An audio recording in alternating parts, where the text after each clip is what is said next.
Epístola de Paulo aos irmãos da cidade de Corinto, capítulo 9, versículo 6 ao versículo 9 e o versículo 12, que diz assim a palavra do Senhor.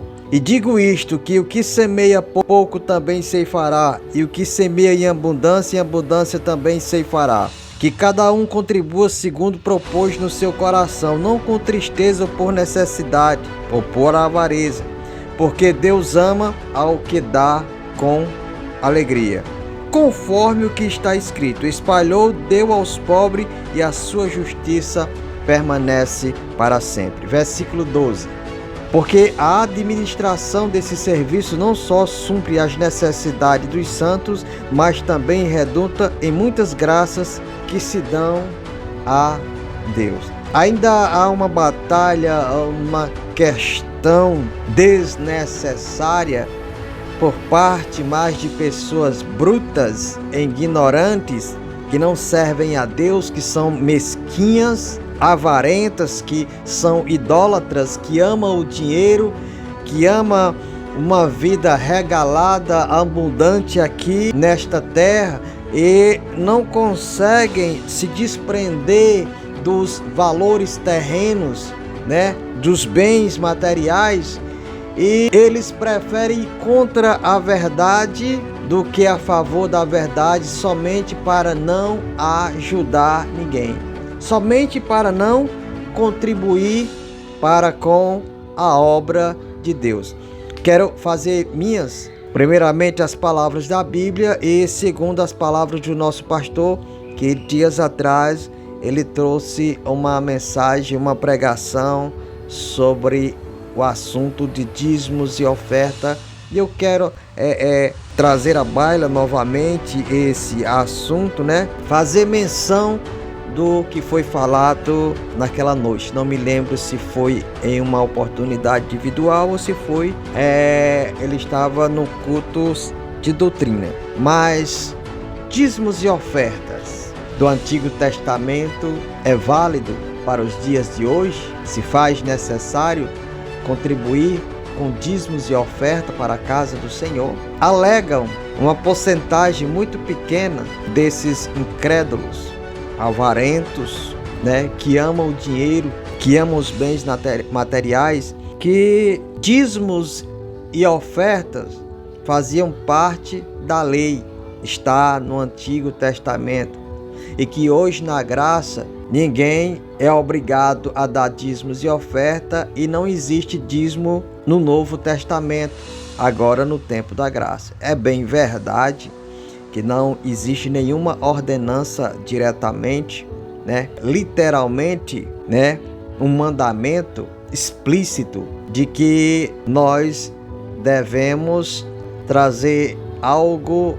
do tempo da lei, do Antigo Testamento, da Torá, e inserir na Nova Aliança, no Novo Testamento, como sendo a obrigação da igreja. Eles alegam que isso foi no Antigo Testamento, Deus ordenou através de Moisés para que o povo desse seus dízimos e suas ofertas para a manutenção dos levitas, a tribo de Levi, que Deus a proibiu de trabalhar para elas serem vaso, instrumentos, servos de Deus para uso exclusivo daquele trabalho, que seria o trabalho do tabernáculo, do templo, trabalhar com as ofertas, trabalhar com os sacrifícios. Seriam eles, seriam os sacerdotes, sumos sacerdotes, os levitas, e enfim, os servos, os conservos, que trabalhariam ali nas oferendas, nas ofertas, trabalhariam ali nos sacrifícios que seriam a Deus. Pois bem, então a 10ª parte de tudo adquirido através do trabalho, dos plantios, da colheita daquele povo, e tudo que eles produzissem, como na questão de frutas, na questão do alimento mais grosso, na questão dos animais,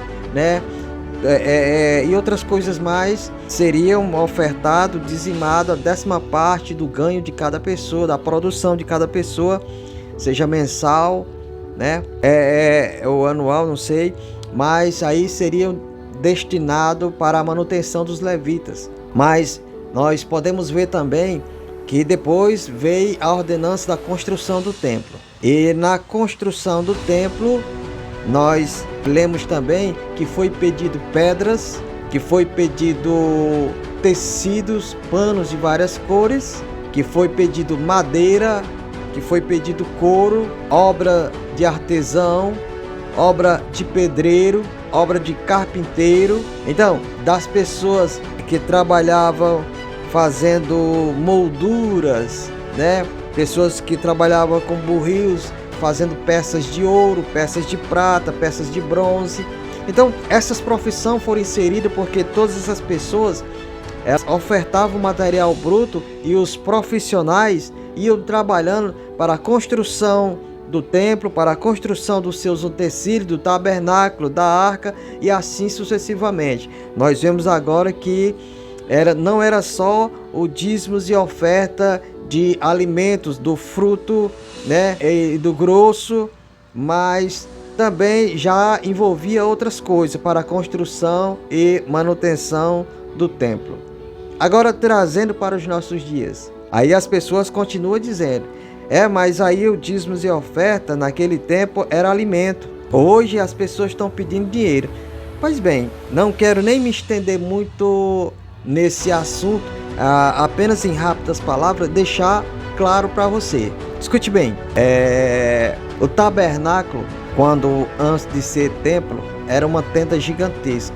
Essa tenda gigantesca, ela era transitória, ela não permanecia sempre no mesmo lugar. Quando era o tempo do povo israelita se levantar e sair, desmontava a tenda para montar em outro lugar. Em todos os lugares que essa tenda era montada, ninguém pagava aluguel daquele terreno, daquele lugar. Não havia uma construção tipo cívica, de alvenaria ali, para que fosse necessário muitas pessoas para fazer. E se houvesse, teria os levitas, a tribo de Levi, com milhares de pessoas pronta para fazer esse serviço. Não era preciso, talvez nem mesmo, pagar muita gente para essa obra, porque muitos levitas eram profissionais em algumas áreas também. Nós cremos assim. Então, ali no tabernáculo, não precisava pagar água, porque não tinha água encanada. As águas adquiridas eram através de poços cavados, e cada lugar que eles ali iam permanecer por alguns dias, meses, ou sei lá quanto tempo, eles cavavam poços, né? E aí o seu trabalho era só cavar poços. Era a obrigação do povo, cavar poços para que a nação pudesse, né, ter água potável para beber. Quanto à energia, não havia energia naquela época. Então eles tinham a luz do sol, a luz da lua e a luz das fogueiras. Era só a fonte de energia que eles tinham naquela época. Então o que acontece? Lá não tinha microfone, aparelho de som, não tinha cadeira, não tinha essas coisas, né? Lá era no gogó e as pessoas ficavam em pé ou sentadas no chão ouvindo as mensagens de Moisés e de outros mais. Trazendo para os dias de hoje, para o Novo Testamento, onde não se encontra nenhuma passagem específica que diz que é obrigado a dar dízimo, e nenhuma passagem no Novo Testamento fala que a igreja tem que dar dízimo. Isso é bem verdade, nós compreendemos. E nós não usamos o texto de Malaquias, como muitos pastores fazem, ameaça o povo do fogo do inferno, que dizimista vai o que não for dizimista vai para o inferno, que é ladrão, que é não sei o que. A gente aqui na igreja, no Ministério da Fé das Últimas Horas, a gente não prega Malaquias 3:10. Eu acho que muita gente aqui, acho que nem se lembra quantas vezes foram falados sobre Malaquias 3:10, porque ninguém vai, a gente vai fazer a oração para o recolhimento dos dízimos e a oferta da igreja. A gente não usa esses versículos para ameaçar ninguém, não diz que ninguém é obrigado. A gente cita muito esse texto bíblico aqui de 2 Coríntios capítulo 9, do versículo 6 ao 9 e versículo 12, deixando claramente. Mas trazendo para os nossos dias, é obrigado a ofertar? Não. O apóstolo Paulo, ele diz aqui: e digo isto que aquele que pouco semeia também ceifará pouco. E o que semeia em abundância também ceifará. Olha o versículo 7. Olha o versículo 7. Cada um contribua segundo propôs no seu coração e não com tristeza por necessidade, porque Deus ama aquele que dá com alegria. Quem tem o Espírito Santo de Deus, ele sabe que ele não é obrigado, mas é de inteira responsabilidade dele contribuir para com a manutenção da igreja, do templo. Escuta aqui, eu falei sobre o tabernáculo, de que não havia cagés, água encanada, não havia eletricidade. E hoje, primeiramente, não existe levita em nosso meio. Dizem que cantores são levitas, não são da tribo de Levi. Não existe sumo sacerdote, o nosso sumo sacerdote é Jesus. E o que representa o sacerdote hoje são os pastores, os líderes das igrejas. Nós, obreiros, estamos como se fosse no lugar dos levitas, cuidando da obra do Senhor. No tempo presente, no presente sistema secular em qual nós estamos vivendo, a gente se congrega em um local específico, destinado exclusivamente para louvor e adoração e pregação e ensinamento da palavra de Deus. A nossa obrigação é ser crente em qualquer lugar, em casa, no trabalho, na rua, no meio da sociedade, inclusivamente na igreja, mas foi destinado por ordem do próprio Deus. Ou você acha que não? Ou porque você não encontrou escrito, faça um templo de pedra para mim? Ou porque você acha que Jesus disse que Deus não habita em templo de pedra, de alvenaria? Isso não quer dizer que não nos é ordenado a ter um lugar específico para uso do Senhor, para adoração. Desde o Novo Testamento, o próprio Deus ordenou para que fosse feito um templo exclusivamente para adoração. No Antigo Testamento, no Novo Testamento, o templo destruído foi levantado por Herodes novamente, e ali o pessoal ia ao templo, e ali Jesus fala, que as pessoas rebolavam dinheiro no gasofilácio. As pessoas colocavam dinheiro ali, colocavam suas ofertas ali. As pessoas dizimavam, no sentido, dando dinheiro mesmo. Mas ali não era na graça ainda, era no tempo de Jesus, mas não era na graça. Pois é, e na graça agora? Me diz uma coisa, você trabalha?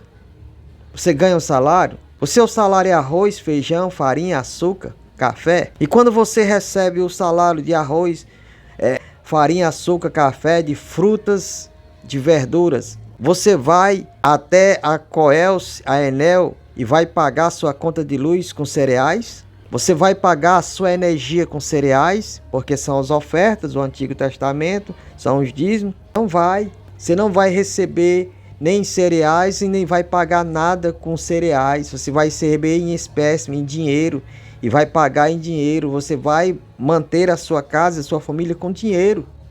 Você não vai comprar nada com arroz e feijão, você vai comprar o arroz e feijão com dinheiro. O seu aluguel você paga, você chega para o dono da casa, do estabelecimento, do móvel, do prédio, e diz, toma meia saca de arroz como aluguel, como pagamento. Você não diz, porque ele não vai querer, porque nós não trabalhamos para ganhar arroz e feijão em troca do dinheiro. Nós queremos o nosso salário, é dinheiro.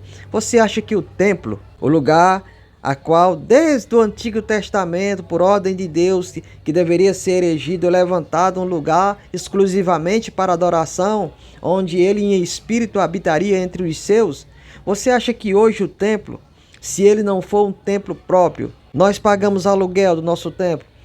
Hoje ele está em torno de R$700. E aí, juntando com água e luz, dá R$1.000, isso fora a manutenção da igreja, isso fora a manutenção daqueles que precisam de ajuda de um aluguel, precisam de ajuda de um botijão de gás, precisam de um remédio, precisam ir para o hospital, precisam de dinheiro para pagar uma cirurgia. Você acha que essas coisas, elas caem do céu? E aí você pode dizer, não, é a obrigação nossa. Pois é, nossa obrigação. Você acha que para a maioria dos crentes hoje, se a gente chegar e disser, não existe dízimo, isso é inversão da cabeça de quem quer ganhar dinheiro e quer ficar rico. Dê o dia que você quiser, a hora que você quiser. Você acha que talvez você seja um avarento, mesquinha, mão de vaca, idólatra, que ama o dinheiro, que ama as coisas materiais? Você acha que as pessoas iam pagar dízimo? Elas iam aproveitar a oportunidade e só ia dar alguma coisa quando quisesse. E me diz, como é que a gente ia pagar. Mas o Espírito Santo que convence. Se não for pregada a palavra, se não for falada a verdade, se não for de fato fazer notório que é uma exigência de Deus para a manutenção do templo, muita gente não vai contribuir. Então, ainda que não esteja literalmente escrito que dízimos e oferta não estão inseridos no Novo Testamento, eles estão inseridos porque o próprio Espírito Santo inseriu essa responsabilidade, essa lei nos nossos corações.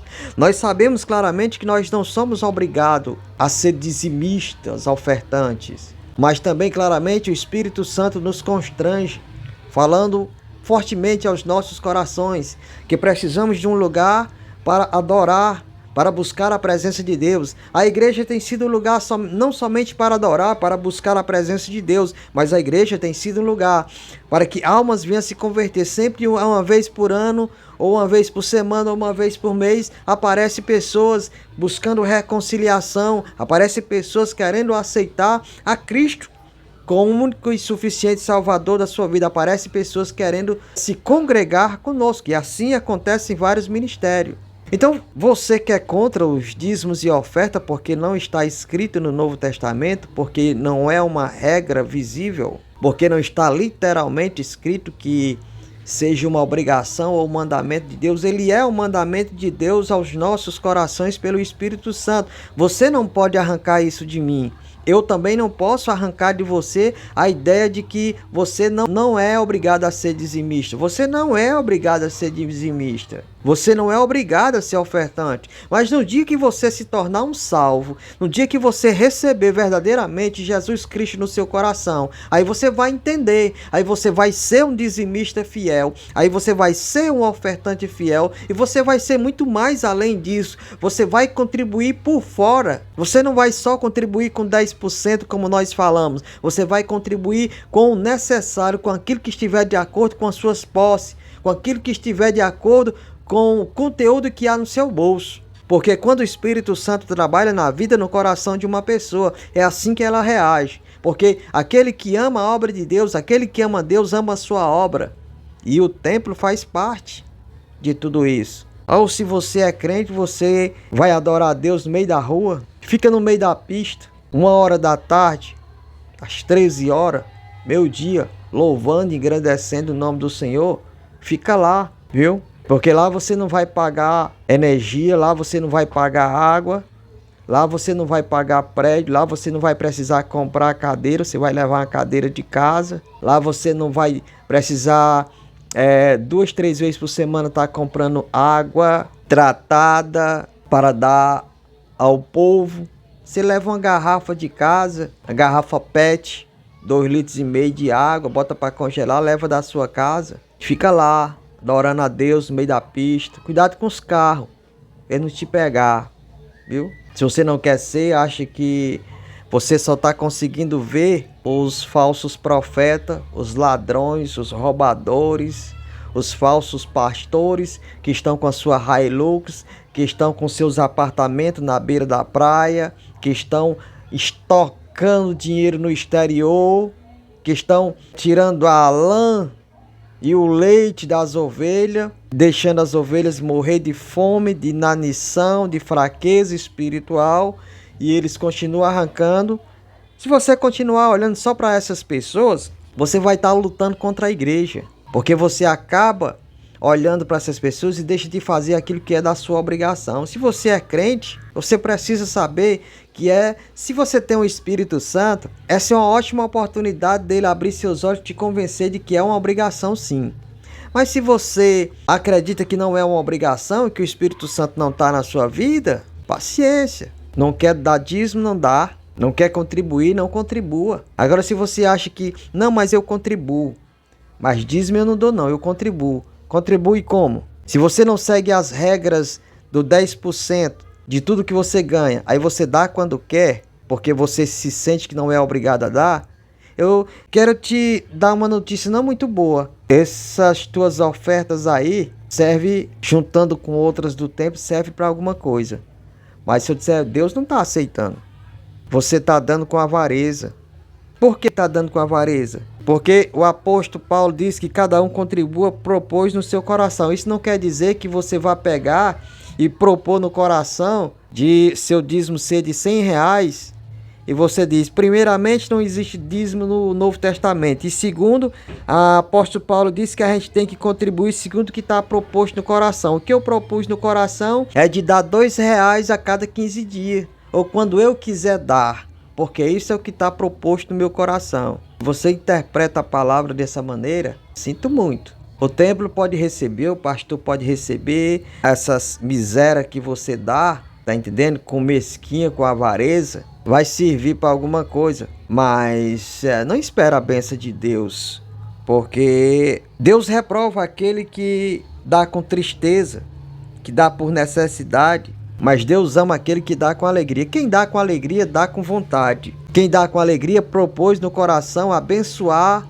a obra física do Senhor, porque estará abençoando a obra espiritual também do Senhor. Coloque isso na sua mente. Deixa Deus trabalhar na sua vida. Amém?